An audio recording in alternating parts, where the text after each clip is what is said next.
really hard to pick out a puny head of a swimmer in that big ocean with big waves and white caps. Really, really difficult. And I just always felt bad for that young man.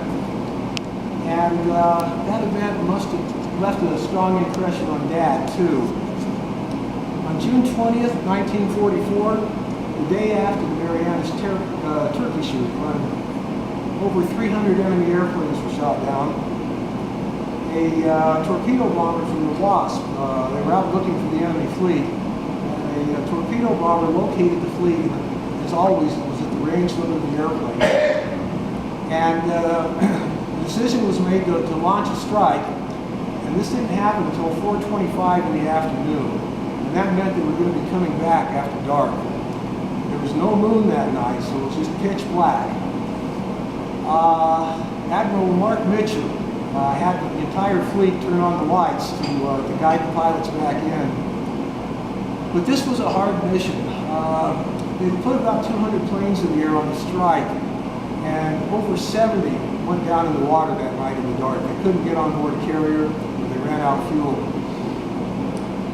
Dad made it back to the Essex that night. And at the crack of dawn, he was up and out searching for pilots who didn't make it back. And he knew how hard it was going to be to actually find somebody. It's just such a huge ocean. He was just absolutely delighted when he found two bomber crews from the Lexington who had ditched together and lashed their rafts together. And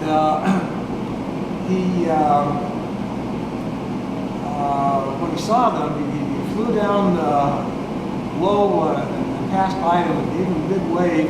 They all waved and cheered because they were glad to see him.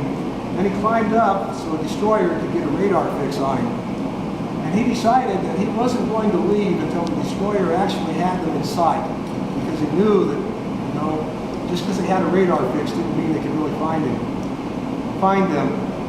And he stayed on station until the destroyer actually got them. He was sweating bullets over his fuel stage, so he was really getting low. And when he hightailed it back at the carrier,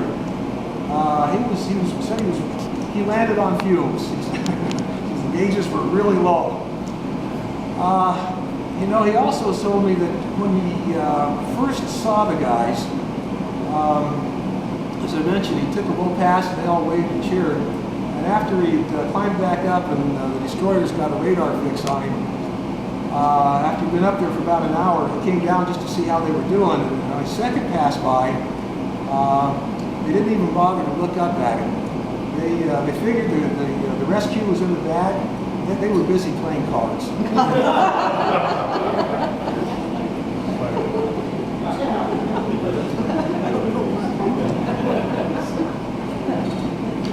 I have a couple of photographs here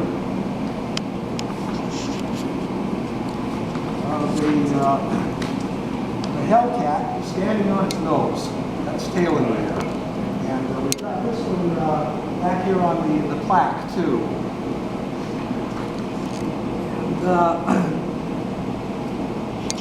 Joe Rosenthal, the man who took the picture of the Marines raising the flags on the flag on Iwo Jima, was on board the Essex on October 24th, 1944.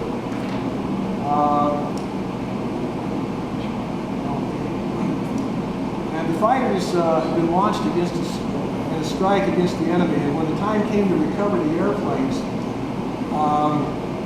Joe was advised that one was coming in with heavy damage. He got his camera and ran up to the flight deck because bad landings make much better pictures than good landings. And sure enough, it was Dad. He was nursing a shot-to-shred Hellcat back to the carrier. He'd had a busy day.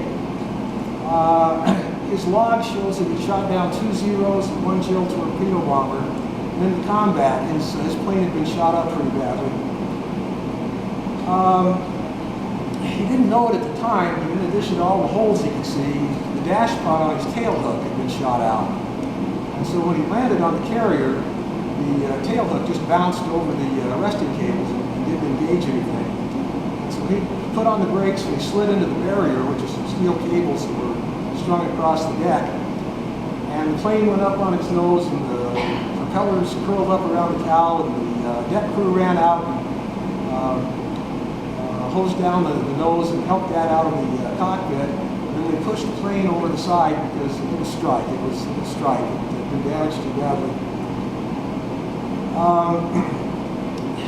You can see that landing in a movie called The Fighting Lady, which incidentally is about the Yorktown, not the Essex.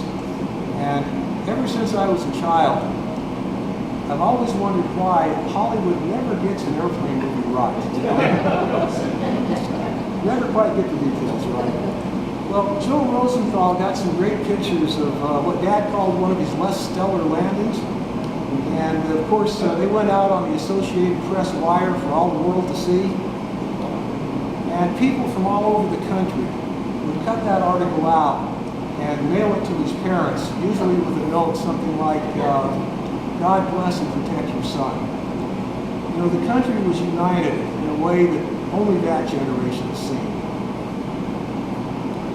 After I got out of school, I had a little project that I wanted to use those pictures in. And I needed to get permission, and so I looked up Joe Rosenthal's address, and then I wrote him a letter. And I kind of wondered whether I'd get an answer back or whether he would remember the pictures. He must have taken a million pictures during the war. And to my surprise, I got this letter back. It says, Dear Van 12s, when I picked up my mail last evening and gave the handful a casual shuffle, my heart gave a real jump when I caught the name Van 12s. That couldn't be the flyboy from old Air Group 15, could it? Didn't he have a first name?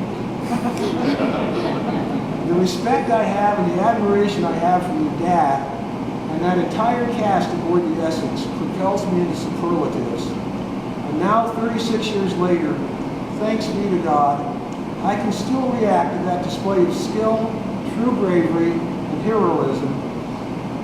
Getting your note about Wendell Van 12 sure is a thrill for me now. The name I recall now is old Does, or Doesn't, applied with great affection by his teammates. For now, please believe there is no objection to your use of the photos. I just hope they are useful. All the best wishes to you and your dad. Sincerely, Joe Rosenthal. He not only remembered the event and the pictures, he even remembered Dad's nickname. You know, I almost didn't write that query letter. He was a little too famous for me. But I'm glad I didn't quit, because that nice letter is just a personal treasure now. I never did get to meet Joe Rosenthal, but I think of him as a friend. I just really appreciate that. I should note that the day after those pictures were taken, Dad was backing us out, and he earned the Navy Cross for helping to sink the Zuikaku by putting the bomb through the flight deck. The Zuikaku was one of the Japanese carriers that participated in the attack on Pearl Harbor on December 7, 1941. When he made the bombing pass, he really didn't know that he'd hit the carrier. He was escorting the dive bombers, and when they pushed over to attack the fleet, he went with them. He was carrying a 500-pound bomb that day, but the Hellcat didn't have dive brakes like the dive bombers, and so he passed the bombers on the way down. He said that he broke out through, there was a couple of layers of scattered clouds, so they could kind of see parts of the fleet. They couldn't see exactly what was below them when they pitched over. He said he broke through a cloud layer at about 10,000 feet, and there, right underneath him, was a great big flight deck, and he just cheered. He had always wanted to get a carrier. He said there was a lot of flak, but he was pressing the attack. And he strafed the flight deck with his guns, because he kind of had the pipper on things. And then at about 3,000 feet, he released his bomb, and then he had to pull out. And he flew out of the middle of the Japanese fleet just as fast and low as he could. He said he had 460 knots on his airspeed indicator. And that's just about as hard as you can push an old Hellcat. And he was just 5 or 10 feet off the water.